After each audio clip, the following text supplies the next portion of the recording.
Thank you, Madam Deputy Speaker. The budget is an opportunity for a government to demonstrate its priorities. And what we saw yesterday is a government, a Conservative government, content to oversee the managed decline of the economy while dishing out a bung to the richest 1% and their pension pots, at the same time as working people continue to suffer. The Resolution Foundation has stated that 67% of the new childcare and pension tax changes will go to the richest half of households. The policies in the budget do not amass to a plan that commits to the serious long-term ambition the UK economy needs. No belief in the potential of the UK, no plan which would tackle the declining living standards of my constituents. Quite simply, the House has been presented with a budget that barely papers over the cracks of 13 years of failure and makes no attempt to tackle the systemic issues damaging our communities. Despite the Chancellor's claims yesterday, the Office of Budget Responsibility downgraded the UK's long-term growth forecasts and confirmed the hit to living standards over the past 2 years is the largest since comparable records began. The UK is forecast to be the weakest economy in the G7 this year, the only country that will see negative growth. And we know, Madam Deputy Speaker, that it's working people that will pay the price under the Conservative government, with wages lower in real terms now than in 2010.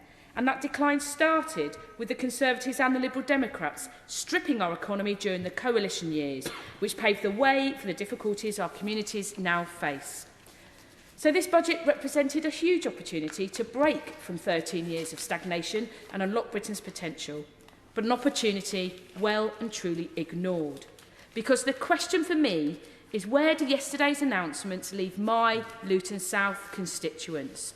Will they feel better off under this Tory government in the months and years ahead? And the answer is no. The average yearly wage in Luton is around £2,000 below the UK average. And not only does the budget fail to take meaningful steps to close this gap, but it also allows for more and more people to be forced into hardship.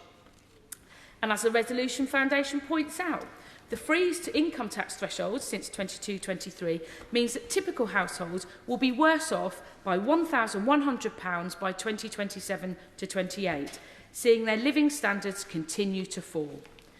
I know many others on the other side of the House will point to employment levels, but that masks the surge of those suffering in work poverty, many relying on insecure contracts in the gig economy or multiple low-paid jobs. Low wages mean people rely on universal credit and housing benefit to just about keep a roof over their head.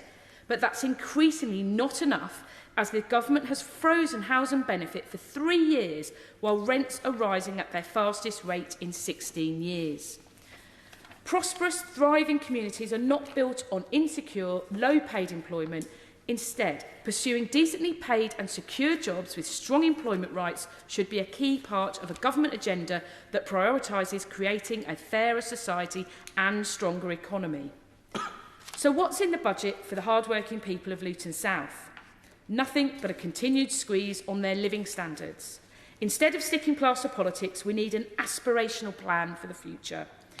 As the UK has the lowest business investment in the G7, the Conservative government should be committed to working with businesses to encourage investment, not just giving out tax breaks and crossing their fingers.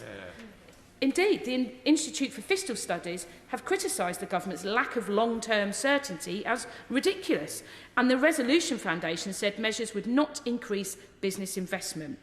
Small and medium-sized businesses in Luton South that have weathered the turbulence of the pandemic now need backing to get back to firing on all full cylinders.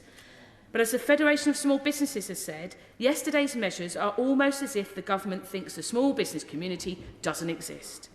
The UK will only benefit from the creation of good, well-paid, future-proof jobs in our communities if the government creates environments for businesses to grow. With Luton's historic connection to the automotive sector through the Vauxhall plant, we needed the budget to include support to tackle the increased costs and facilitate the transition to manufacturing electric vehicles, all while rules of origin restrictions quickly approach. But Make UK has said the budget does little to tackle the real and immediate threat manufacturers face with rocketing energy bills, And the Society of Motor Manufacturers and Traders has said it includes little that enables the UK to compete with the massive packages of support to power a green transition that are available elsewhere. Just look at Spain. Its government has announced a huge investment into the electrification of automotive manufacturing. Without government action, we will fail to meet our climate targets or reap the benefits of delivering net zero. The UK and Luton's proud tradition of automotive manufacturing and supply chains needs backing. We need to build a better Britain, and it's clear once again the Conservatives are just not up to the job. As I said at the beginning of my remarks, a budget is an opportunity for a government to demonstrate its priorities. But this Conservative priorities are not on the side of my Luton South constituents. But we know that a Labour budget would be, and it'd be underpinned by a focus on delivering the highest sustained growth in the G7, creating good jobs and growing productivity across our country. We're ready to deliver the transformative change communities like Luton and the UK deserve.